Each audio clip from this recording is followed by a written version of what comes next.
Cocktails and drinking alcohol has been a huge part of our culture for centuries and has evolved through the changes in technology, knowledge, and our environment into what we see today.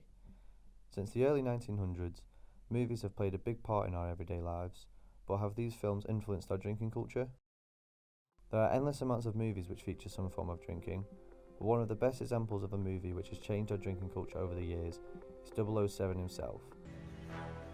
The name's Bond. James Bond. The movie franchise, which started in 1962, has grown to be loved by millions and has made drinking alcohol a reoccurring theme over the decades of movies, whether it's just drinking whiskey on the rocks or the more well-known choice, the martini. You know, that's not half bad. But the famous martini has been around even before any of the books were written, the first recipe being seen around 1888. Gin was what was originally used until James Bond started hitting the big screens just around the same time as vodka was on the rise. His choice of vodka martinis became the more favourable choice over gin. One particular variation of the martini which became popular was the Vesper Martini, featured in the first James Bond book, Casino Royale, which was later made into a movie in 2006. This popular franchise has had one major influence over this drink which has been under debate for decades, and it's down to 007's popular phrase. A medium dry martini, lemon peel, shaken, not stirred. A martini, shaken, not stirred. Martini for our guest, Ellen. A pleasure. Shaken, not stirred. Vodka martini, shaken, not stirred. Dry martini. Oui, monsieur. Wait. 3 measures of Gordon's, 1 of vodka, half a measure of quina lily. Shake it over ice and then add a thin slice of lemon peel. Yes, sir. Bartenders today would argue that any martini should be stirred. Some will even refuse to go near any shaken martini. However, there are many different reasons floating around which gave an explanation for his preference. One being, the shaking helps reduce the alcohol content to help him stay more alert and act as a painkiller. Another is down to help take away the nasty afterburn of vodka, which wasn't as good quality during the time of the film's release. And finally, there's even a study from 2013 which looks into the reason being that he just physically couldn't stir his drinks because of the tremors and other symptoms of being an alcoholic. Regardless of what is right, the franchise has had a huge influence on the classic cocktail. Another equally influential TV show and movie series is Sex and the City. If you've seen the show or the movies, you know it features the Cosmopolitan, a classic vodka cocktail which was first seen around 1934 in America. Later in the 1970s and 80s, a bartender revamped the drink by using fresh ingredients like fresh lime juice instead of Rose's lime cordial, which was what was originally used. This is where the Cosmopolitan that we see today was created, and it soared into popularity after Dale DeGroff, who is also known as the King of Cocktails, took the drink and used it in his bar, the Rainbow Room. DeGroff added his own twist to the cocktail with a flame orange peel garnish that became a necessity for the drink. Garnish with a flamed orange zest. Oh, look at that. Once Sex and the City premiered in 1998, it didn't feature the cocktail from the very beginning. It was actually first seen in season 2. Similarly to James Bond, the show features many scenes which involve drinking alcohol, but the Cosmopolitan became instantly linked with the show after it was introduced, mainly because it helped sell the idea of the show, that the characters in the middle of adulthood had a sense of freedom, but for watchers, buying expensive clothes and apartments to get the same feeling was not ideal, so the Cosmopolitan gave them that rush, without breaking the bank. Yes, I'd like a cheeseburger, please, large fries and a Cosmopolitan. This is what made the drink soar into popularity, where it was on most cocktail menus and women all over the world would order this drink to feel like characters from the show. I'm a Katie girl, and where are our drinks? Next is the popular TV show Mad Men.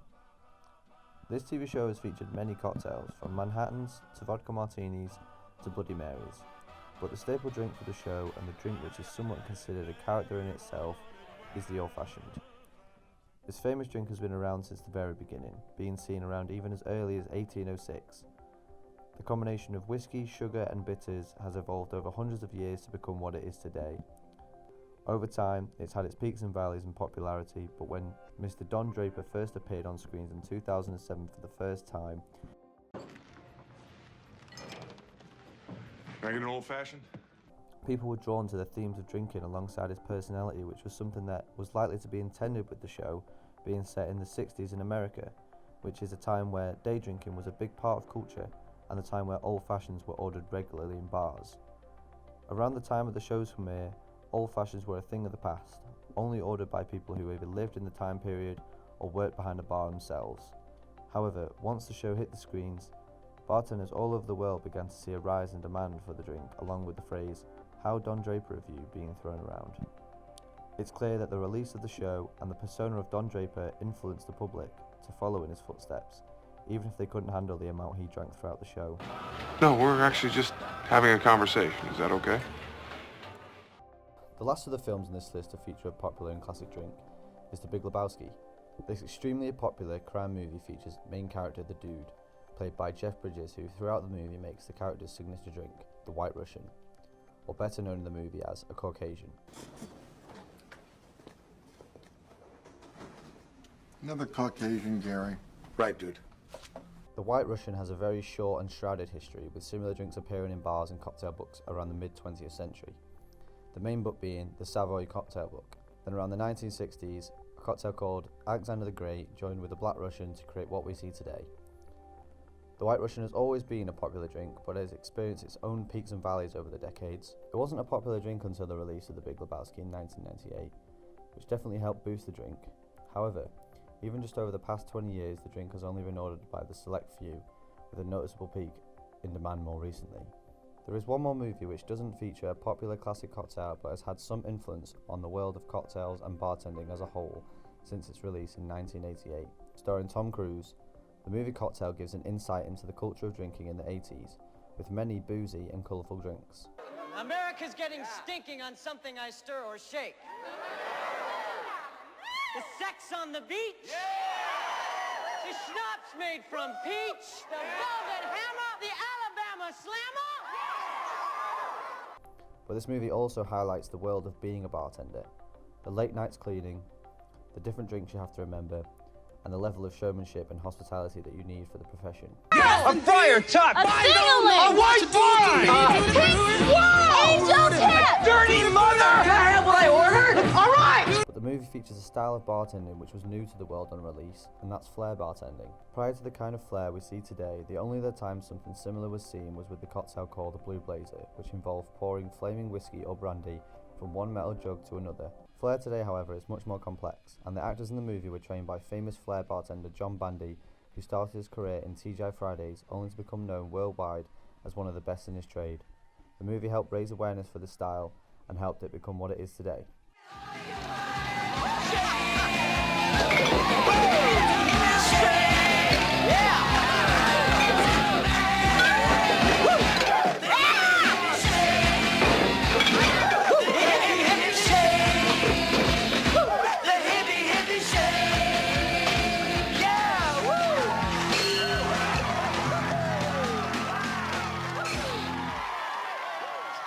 Overall, movies throughout the past century have changed the culture in which we live in when it comes to cocktails.